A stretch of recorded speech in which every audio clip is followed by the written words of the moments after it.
ഇവനാണോ മോഴക്കുന്നിൽ അമ്മയെ അന്വേഷിക്കുന്ന നിങ്ങളുടെ ഫ്രണ്ട്? സർ, ഈ പയ്യന്റെ കാര്യത്തിൽ സാറ് തന്നെ ഇവിടെ വന്ന് വൃന്ദയും ഫ്രണ്ട്സിനെയും ചോദ്യം ചെയ്തതല്ലേ? വൃന്ദയും ഫ്രണ്ട്സും പതിവായി പോയിരുന്ന റെസ്റ്റോറന്റിലെ വെയിറ്റർ ആയിരുന്നല്ലോ ആരവ്. അങ്ങനൊരു പരിചയം ആ പയ്യനുമായി ഇവർക്കുണ്ടായിരുന്നതായി സാറിനെ ബോധ്യപ്പെടുത്തിയതല്ലേ? സാറിനത് ബോധ്യപ്പെട്ടതുമാണ്. ആ പയ്യന്റെ പേരിൽ വൃന്ദയെ വിളിച്ച് ചോദ്യം ചെയ്യുന്നതിൽ ന്യായമുണ്ടെന്ന് എനിക്ക് തോന്നുന്നില്ല.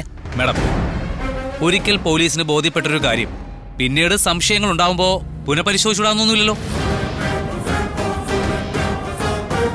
വൃന്ദ, അന്ന് അമ്പലത്തിൽ വെച്ച് കണ്ടപ്പോ വൃന്ദയോടും ഫ്രണ്ട്സിനോടും സഹായം ചോദിച്ച് ആരവ് സമീപിച്ചിരുന്നോ എന്ന് ഞാൻ ചോദിച്ചിരുന്നു.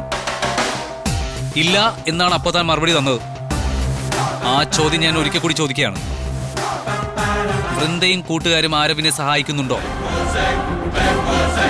ഞാനും എന്റെ ഫ്രണ്ട്സും എന്തിനൊരു കൊലയാളിയെ സഹായിക്കണം? ഒരു കുറ്റവാളിക്ക് സഹായം ചെയ്തു കൊടുക്കുന്നത് കുറ്റകൃത്യമാണെന്ന് അറിയാത്തവരൊന്നും അല്ല ഞാനും എന്റെ ഫ്രണ്ട്സും. ഞങ്ങൾക്ക് അതിന്റെ ആവശ്യമില്ല. ആരവെന്ന പ്രതിയുമായിട്ട് എനിക്കും എന്റെ ഫ്രണ്ട്സിനോ ഒരു ബന്ധവുമില്ല. ഞങ്ങൾ പിന്നീട് അയാളെ കണ്ടിട്ട് പോലുമില്ല.